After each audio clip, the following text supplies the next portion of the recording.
I'm Hafsa, and today we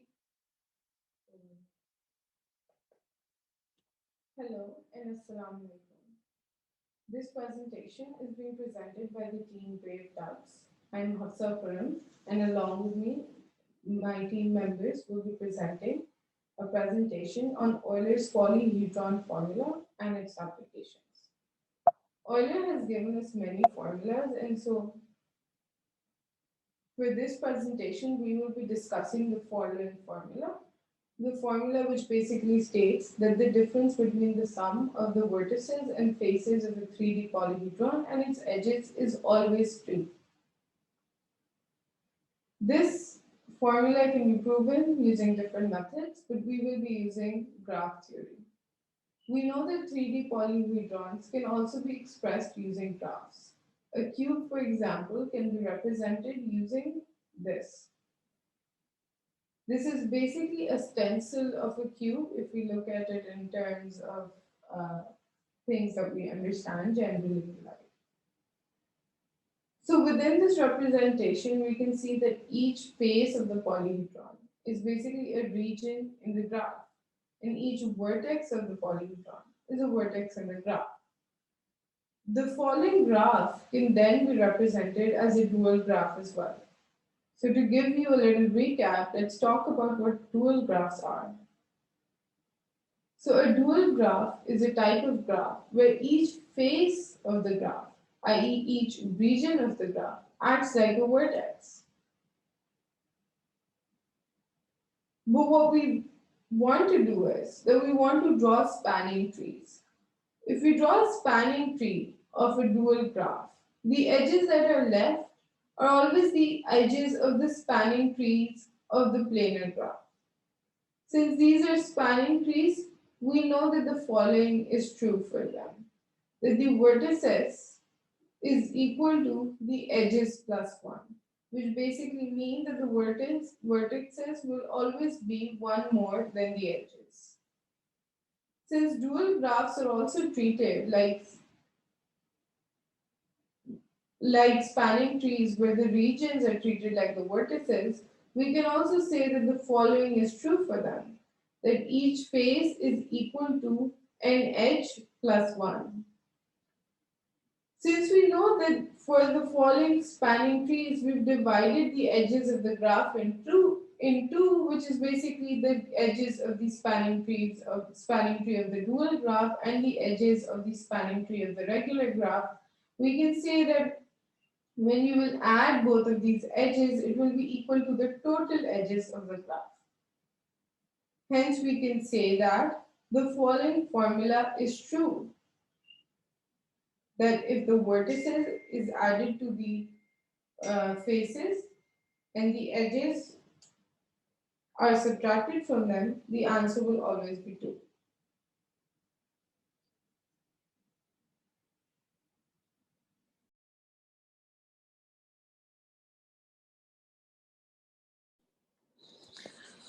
Leonhard Euler in the 1700s was the first man to notice this. But he didn't prove it. It was the French mathematician Adrien Marie who then ended up proving Euler's formula. But both of them used Euler's formula in the context of polyhedrons, and they were mostly concerned with 3D shapes at that time. But most of Euler's formula's applications today, as we've seen in our proof and in further examples, are in graph theory only. So it's interesting to see how Euler's formula was discovered for something else and is used in another context.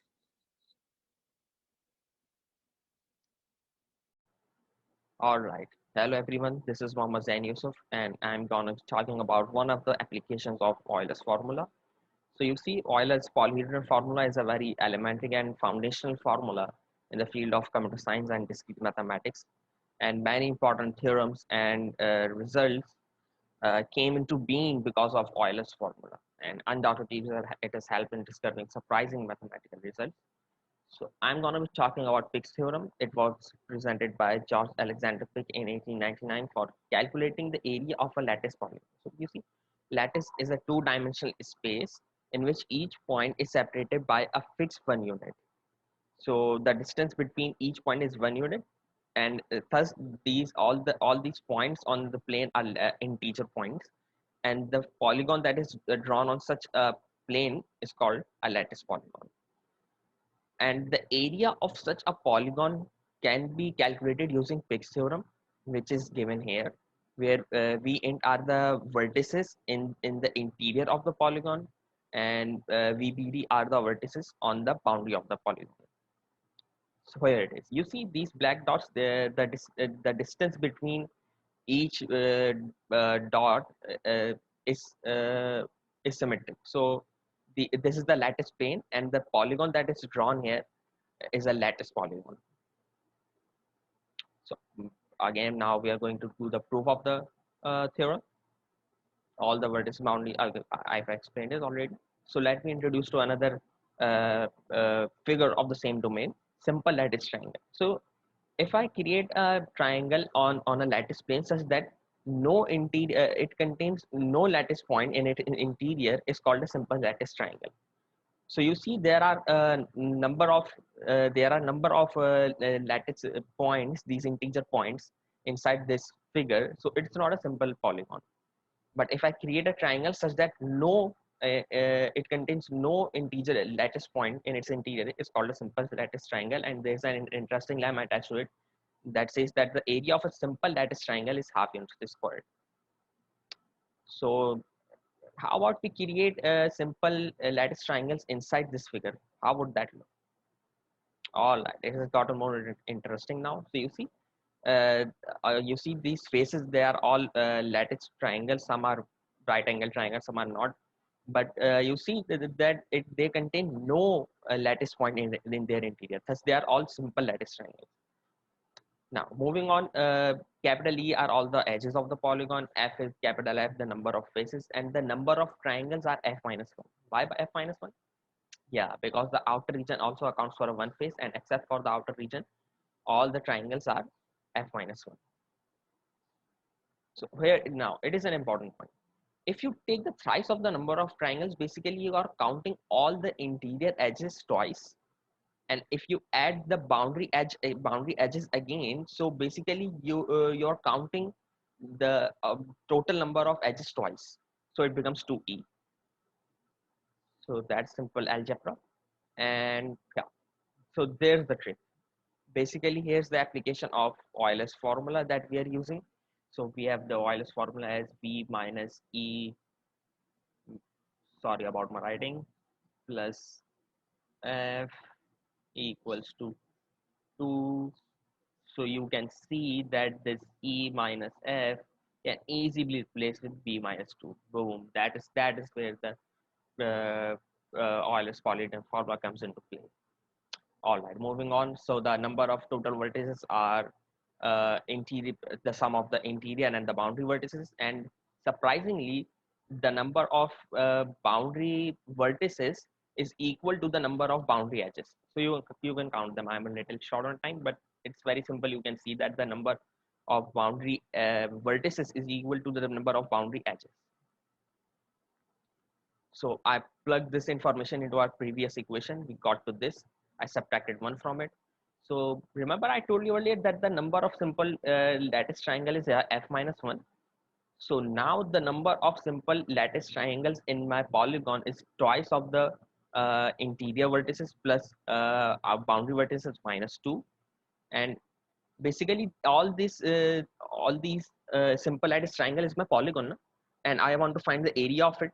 So now I'll take the area of all the simple lattice triangle, and using my lemma, which says that the area of a simple lattice triangle of one simple lattice triangle is half units square, and for n simple lattice triangles it will be half times n, and thus we've reached to our required result. And I'll just simply take half of this equation and I'll get the area of my polygon.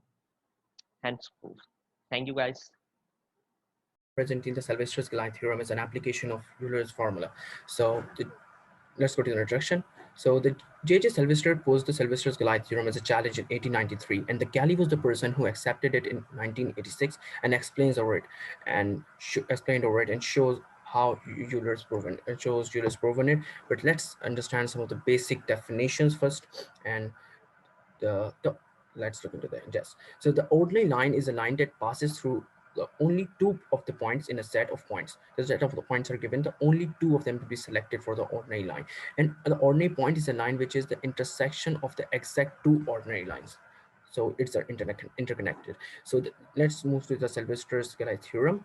So what it says that given any set of n greater than or equal to the finite set of points in the plane, or not all on the one line, but there's always a line that contains exactly two of the points, which means that the endpoints are in a way that not all of the points are lying on a single line, but each line contains exactly 2 points, and that's are the ordinary points. Now let's understand some new terms of the projective or Euclidean plane. A projective plane is a geometric structure that extends the concept of a plane, and it only known as the Euclidean plane. And it is a Euclidean plane is a typical type of plane in which the two lines typically intersect a single point, but there are some pairs of lines that do not intersect, which means that there the line that is the two lines that typically intersect each other, there the makes an ordinary point, and no other line does not pass through it for the intersection. That's the concept of the ordinary point. And the antinodal points are the points that are at a distance equal to the diameter. That's very clear. And now let's move to the proof of how the Kelly took the Euclidean plane for the proof. So the Kelly took the Euclidean plane first, and look into it, the diagram, and understand and the visualization of it. So here they took a 2D plane R2 and embedded it on a 3D plane. The 2D plane is of circles, and they embedded it on the 3D plane. 3D plane, and that 3D plane is it moves, it comes near to the plane, placed near to the unit sphere, and the unit sphere is in the Euclidean plane. So that's a very complicated, but the Euclidean plane has a sphere, and it is being covered by, it is near to the 3D plane that and the 2D plane is embedded on it. So and now every point in this plane R2 corresponds to a pair of antipodal points on sphere, and antipodal point sphere.